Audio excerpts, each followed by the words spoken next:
सुन रहे हैं लोग?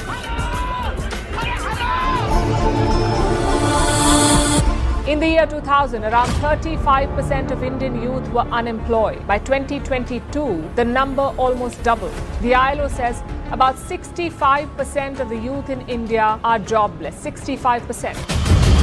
दोस्तों, आज भारत में पढ़ाई समस्या नहीं है। बेधड़क आप पढ़ाई कर भी लेंगे, लेकिन समस्या तो वो है कि आखिर पढ़ाई के बाद अब क्या करेंगे। यानी शिक्षित होना बड़ी बात नहीं है, शिक्षित रहना वो सबसे बड़ी बात है। क्योंकि आज का ये समय है जहाँ पे एजुकेशन को आप लेते नहीं है, बल्कि आपको छीनना पड़ता है। और भारत में आज इसको लेकर तबाही मच चुकी, कहीं पे रोजगार को लेकर, तो कहीं पे घर चलाने को लेकर, कहीं पे चोरी को लेकर, तो कहीं पे किसी को गुमराह करने को लेकर। एक मिडिल क्लास व्यक्ति अपने 2 वक्त की रोटी के लिए दर दर भटक रहा होता है। एक मिडिल क्लास का सपना कहीं ना कहीं चूर चूर हो गया होता है। एक मिडिल क्लास अपने परिवार के पालन पोषण के लिए ना जाने कितने सालों तक दिन रात एक कर देता है मेहनत करने के लिए, लेकिन फिर भी उनके सपने पूरे नहीं होते। वहीं बड़े बड़े पॉलिटिशियंस, वहीं बड़े बड़े बिजनेसमैन रातों रात अपने सपनों को उजागर कर रहे हैं, बैठ रहे होते हैं। इन सब में एक चीज कॉमन है, वो है नेटवर्क।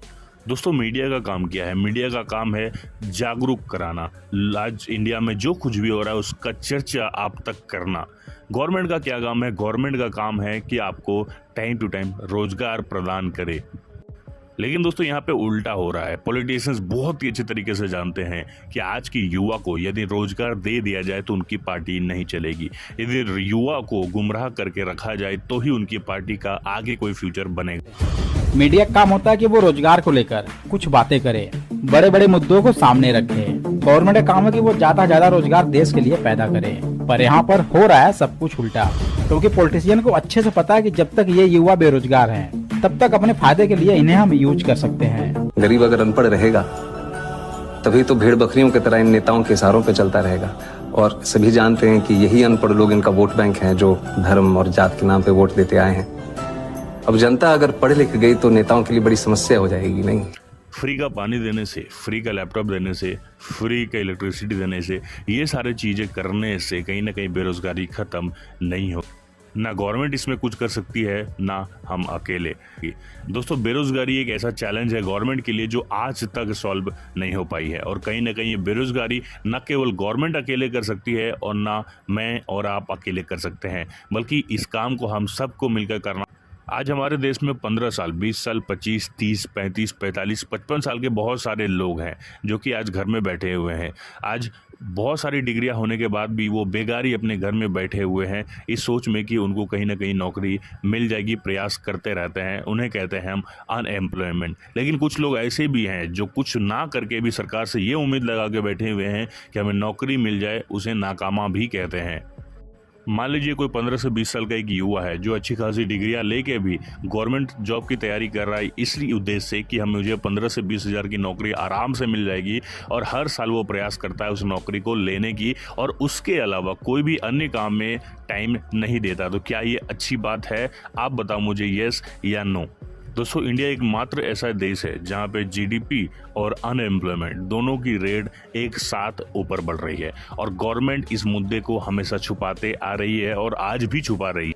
दोस्तों, हद तो तब हो गई जब एक नौजवान लड़का यूपी का पुलिस की भर्ती के लिए जाता है, लेकिन जब वो एडमिट कार्ड लेने के लिए जा रहा होता है तो एडमिट कार्ड में उसकी फोटो की जगह सनी लियोनी की फोटो थी। यूपी पुलिस का फॉर्म डाला था मैंने गोल्डी कंप्यूटर से। वहाँ जब प्रिंट निकाला गया था उसमें मेरा पूरा सही एड्रेस है, सब पूरा नाम भी सही है। उसके बाद जब एडमिट कार्ड आया तो उसमें सनी लियोनी की फोटो आ गई, उसका नाम भी आ गया, एड्रेस भी उसका आ गया है। ये सब क्या देखना पड़ रहा है? एसएससी यूपीएससी के वो बच्चे जो तैयारी कर रहे होते हैं वो कहीं के नहीं होते हैं, क्योंकि वो अपना घर जायदाद सब चीज नहीं छोड़ करके अपना पूरा समय देकर उस काम के प्रति इतना टूट पड़ते हैं कि अन्य कामों में उनका ध्यान नहीं जाता। दोस्तों, इस देश में बेरोजगारी है या नहीं है, ये तो हमें तब मालूम पड़ता है जब कोई ना कोई वैकेंसी जारी किया जाता है।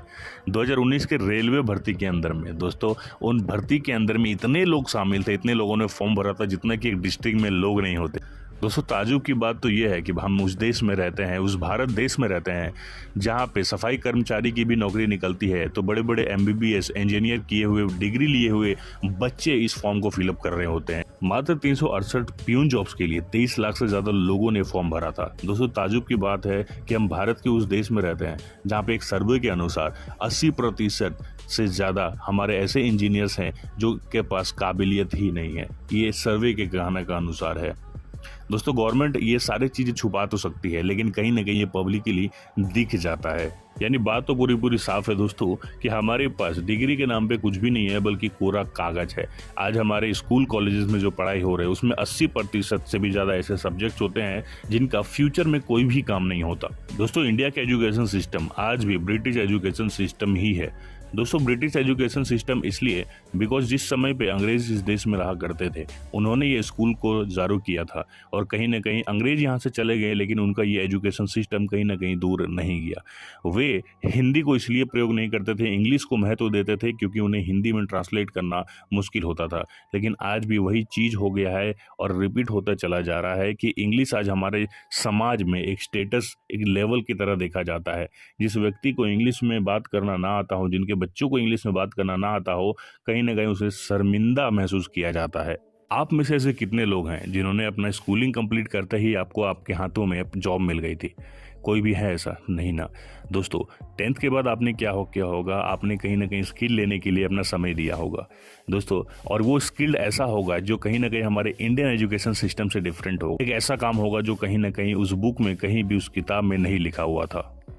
अब इंडिया के एजुकेशन सिस्टम हमारे भारत देश में ऐसा है कि हम कुछ कर नहीं सकते, लेकिन हाँ अगर हम सब एकजुट हो जाएं तो कुछ ना कुछ कर सकते हैं। दोस्तों यदि पैसा ही कमाना है तो क्यों ना हम अपने बच्चों को, जब वो 7वीं 8वीं क्लास में ही रहे तब से हम उन्हें पैसे को लेकर बड़ी बड़ी अच्छी और किताबें प्रोवाइड करना स्टार्ट करें, पैसों से रिलेटेड, फाइनेंशियल से रिलेटेड, जैसे द साइकोलॉजी ऑफ मनी, आखिर पैसा काम कैसे करता है, think and grow rich, secret of the millionaire mind, rich dad poor dad, stock market जिसे पैसे को बादशाह भी कहा जाता है और नोट छापने की मशीन भी कहा जाता है, उनसे रिलेटेड भी किताबें आप अपने बच्चों को प्रोवाइड कर सकते हैं।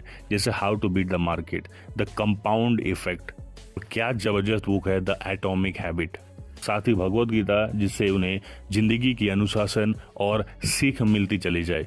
और खास करके उन चीज़ों को जरूर आप बताइए अपने बच्चों को जो हम सभी को per day in going future में काम आने वाली है, जैसे stock marketing, affiliate marketing, digital marketing, investment, money laundering, depth जिससे हम हर कोई बचना चाहते हैं, mutual fund, AI, artificial intelligence, crypto currency, ये सारी चीजें कैसे काम करती है, इन चीजों के बारे में अपने बच्चों के नस नस में डालिए। के अलावा दोस्तों अपने बच्चों को बिजनेस नॉलेजेस भी देना बहुत ज़रूरी है। अब जहाँ हम बिजनेस की बात कर रहे हैं, बिजनेस से मुझे याद आ गया नेटवर्क मार्केटिंग। दोस्तों नेटवर्क मार्केटिंग भी हमारे समाज में एक ऐसा उभरता हुआ काम है जो कि आज घर घर तक फैला हुआ है। Network marketing free of cost एक ऐसा बिजनेस है जो आने वाले टाइम में इन रिटर्न बहुत ही अच्छा बेनिफिट देने वाला है। नेटवर्क मार्केटिंग से एक अच्छी स्किल्स बच्चों के अंदर भी आ जाती है और ना केवल बच्चों को, आप जॉब के साथ साथ इसे करके अच्छी स्किल्स को भी डेवलप कर सकते हैं और गारंटी है कि इन फ्यूचर इससे आपको हाई रिटर्न्स मिलने के भी बहुत ज़्यादा चांसेस है। नेटवर्क मार्केटिंग में कोई भी ज्वाइनिंग फीस नहीं लगती। नेटवर्क मार्केटिंग में किसी भी आयु के लोग इसमें एंटर कर सकते हैं। जिनके पास कोई डिग्री नहीं है वे भी नेटवर्क मार्केटिंग जैसे बड़े इंडस्ट्री को ज्वाइन कर सकते हैं। और अब तो भारत सरकार भी इसको फुल समर्थन देकर भारत में नेटवर्क मार्केटिंग को प्रमोट कर रही है। अब जाहिर सी बात है, यदि भारत सरकार नेटवर्क मार्केटिंग को इतना सपोर्ट कर रही है तो कुछ बात तो इसमें ज़रूर होगा। दोस्तों काम तो हमारे इस समाज में बहुत सारे हैं, लेकिन सिर्फ बात है आपके जज्बे और आपके रिस्क के ऊपर। यदि आप रिस्क लेने की क्षमता रखते हो कि हाँ मैं कम आयु के अंदर ही अच्छी अच्छी चीज़ें सीखने की, प्रैक्टिकल नॉलेज लेने की ट्राई करता रहूँगा, तो आप कुछ ना कुछ ज़रूर कर लेंगे। दोस्तों हमारे समाज में सरकारी नौकरी एक ड्रग की तरह है, एक ऐसा फीवर है जो हर किसी को लग चुकी है कि हाँ कम आयु में 4 से 5 साल मेहनत करने के बाद यदि वो बुखार हमें मिल गया तो कहीं ना कहीं लाइफ सेटल्ड हो जाएगी। और इसी को, यही फीवर को लेकर कहीं ना कहीं आज हमारे समाज के आधे से ज़्यादा बेरोजगार युवा बैठे हुए हैं। कहीं ना कहीं वो 4 साल 5 साल देने के बाद भी वो कामयाबी हासिल नहीं होती और आखिरकार माता पिता के ऊपर बोझ बनकर बैठ जाते हैं। मैं कहता हूं अगर इससे अच्छा क्यों ना आप कोई छोटा मोटा बिजनेस करते हुए आज इस समाज के अंदर पे नेटवर्क मार्केटिंग में पार्ट टाइम की नौकरी करके, पार्ट टाइम का बिजनेस करके यदि अपने फ्यूचर को आप सेव कर सकते हैं तो आपसे समझदार इंसान शायद इस पृथ्वी पे कोई नहीं हो सकता।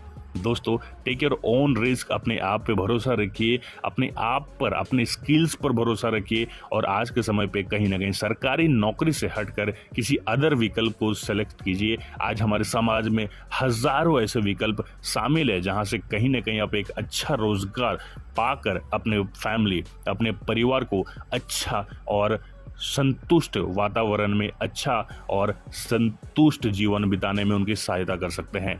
दोस्तों, उम्मीद करता हूं कि वीडियो आपको पसंद आई होगी। वीडियो पसंद आई तो एक लाइक करके जाइएगा। वीडियो में कोई गलती नजर आई तो कमेंट सेक्शन में जरूर बताइएगा। मिलूंगा आपसे एक फ्रेश वीडियो के साथ। Till then take care. जय हिंद, वंदे मातरम।